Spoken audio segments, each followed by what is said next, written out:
guys, my variants are trying to beat me right now. My variants are trying to cook me. I just actually filmed this video, 10 minutes of yapping, and I felt like I could have done a better job, so I'm coming back to do it again.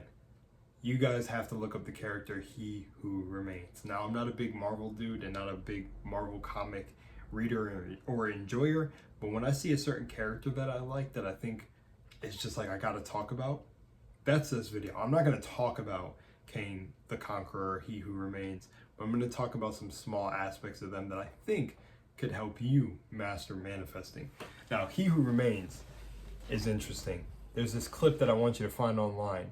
It's where Loki and Sylvia, I think, come to find Kang the Conqueror, or find him at the end of time or something like that. Don't know if I'm wrong. You know, you can correct me in the comments. But the thing I wanted to talk about is he has a very everything, everywhere, all at once-esque type of character presence. He's like immortal, pretty much, who achieved omnipotent time travel abilities, which is making him damn near godlike. And he has many different variants of himself. And it's so funny because here, actually reading this right here works. The Marvel Cinematic Wiki. He discovered a monster created from the rifts of space-time, who he dubbed Alioth, and harnessed its powers to defeat his variants, ending the war, preserving peace.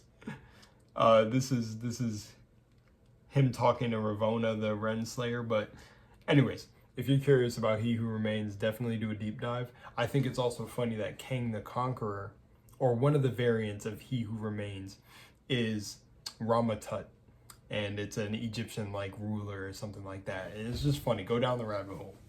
If you know, you know. I was like, he's an Egyptian ruler. But bring this all back to manifestation. So he's like morally gray, anti-hero, so he's a perfect choice for your villain arc. Be mindful of channeling a character like him. But the first time I heard of He Who Remains was on B.O.B's album I think it was Artificial Intelligence or Antimatter. It was Elements 2. And the last one was either Ether or something like that. It was Space Time. Oh, it's coming to me. That was a solid snap. We are in a flow state. So the first song on that album was called He Who Remains. And I was like, that's a Marvel character, right? And I looked it up and I knew exactly why he picked He Who Remains. I'm saying I knew exactly why. But I think this is one of the reasons. The multiverse of madness exists within our mind. You have so many different egos and ways you are with different people. You have your work self, then the person that's with your partner, if you have a partner, or the person that's with your family, and then you have the version of yourself that's with your friends. The multiverse exists within us. It's in us. So when it comes to manifesting reality like He Who Remains, one, you could adopt his behavior if you look at him in the Marvel Cinematic Universe, which I think Jonathan Majors did a phenomenal job portraying him, which is very sad because I don't know if the character will be returning, but hope so. And whoever plays him next, or if it is Jonathan Majors, that would be really cool. I liked his mannerisms and everything when he was talking to Loki. Very, very sure of his intelligence and abilities, but definitely a promising villain. I've seen a lot of discourse, and not discourse, I don't want to say discourse, I want to say discussion. I saw a lot of discussion about, like, that you could say discourse on people saying, you know, it's unfortunate that Marvel is probably gonna, like, I don't know, shelf the character, but you can see a lot of discussion that it was a very promising villain for the MCU. And yeah, he seems super cool. So anyways, long story short, He Who Remains has variants. And these variants instantly made me think of how we deal with the multiple versions of us when we're manifesting or just going throughout this spiritual journey. Some people go way too far and have a spiritual ego. Some people go into a state of psychosis. Either way, these are all versions of yourself that end up getting chosen in the moment or created out of trauma. And like that, I'm sure if I were to read He Who Remains and read how each person came, each version of his variant came to be who they were, there's a certain level of either trauma or just something in them that led them to either be more on the evil side of the variance or more the morally gray. Like He Who Remains morally gray because he created the sacred timeline where it's right here. where he harnessed the Aloth's power to defeat his variants, ending the war. So I'm assuming he beat Kang the Conqueror.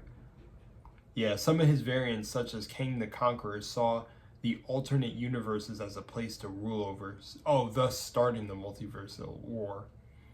That's crazy. But yeah, so anyways, so I guess He Who Remained beat him. Nonetheless, very, very cool. And the dude is like basically a very genius mortal who achieved omnipotent godlike like abilities through his technology and just overall understanding of time. So the funny thing when it comes to manifestation, you know, the whole thing about time being a construct and time doesn't exist. There's only the present, there's now. So when you're manifesting things, stay in the present, stay in the now, because everything is created now.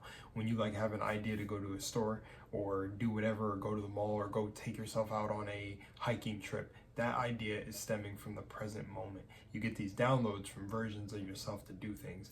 Now also, like the variants, like Kang the Conqueror, can be an example of how we have shadow selves. You have shadow selves just as like you have different aspects of your shadow, and you have the shadow selves, and you can have one aspect that's way more powerful than the other. Hence variants, like for He Who Remains versus Kang the Conqueror, who wanted to just total control and wipe out the other, rule over the other versions and variants and multiverses. And I mean, I think Buddy went through literally wiping out universes.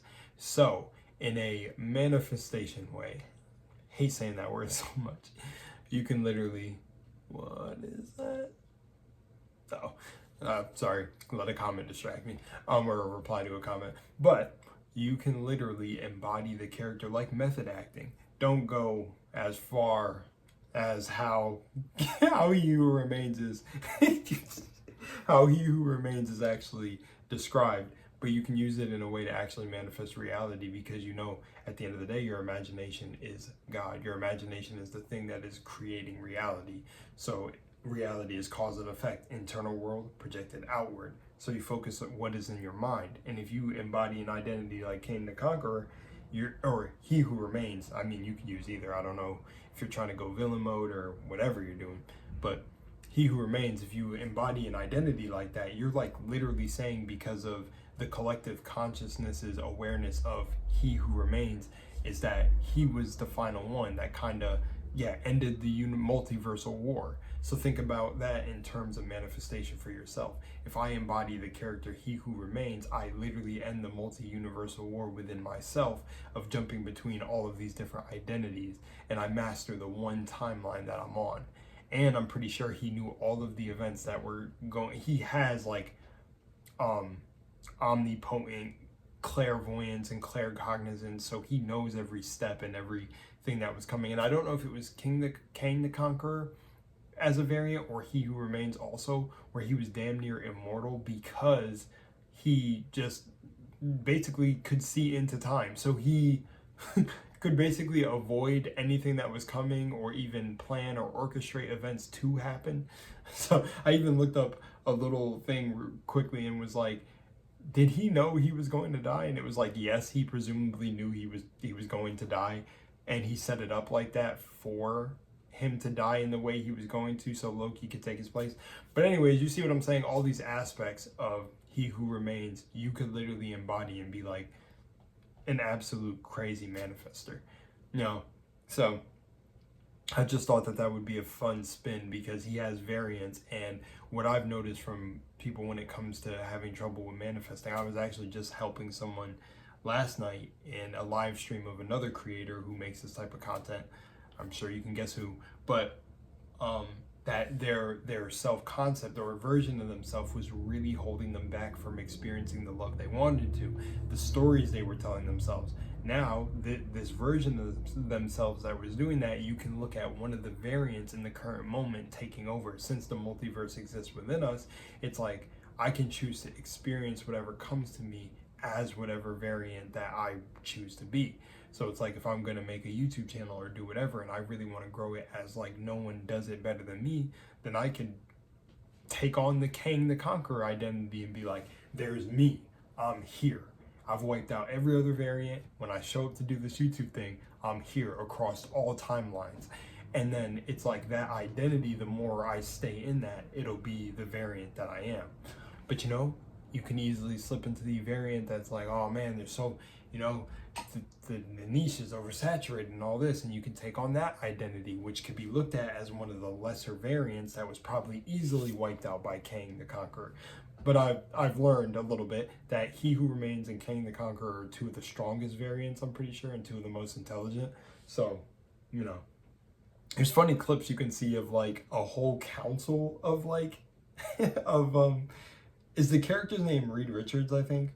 I don't know. Or he's a descendant of Reed Richards or something like that, right? I don't know. I'm probably going to get corrected. It's okay. But at the end of the day, what I'm trying to say is embodying this character could help you literally manifest, because he has temporal manipulation, omniscience and foresight, advanced technology, immortal, and life extension. So, I mean, come on. Imagine calling yourself He Who Remains and method acting that into your daily life. You'd be unstoppable. And the multiverse really does exist within us, because every day we're constantly becoming a new version of ourselves. We're constantly shedding the old self every single second, because there's only the present moment. So you're deciding what your life turns into and who you turn out to be in the vast multiverse that exists within your mind. So be He Who Remains. Be the last one, the one who ended the multiversal war between this chaotic human mind and mastered time itself, and show up as the last one who remains. And there you go. So that was a very fun video for me to do. I'm gonna be out there in my He Who Remains era. I beat all the other variants of this version of me. All right, I'm out.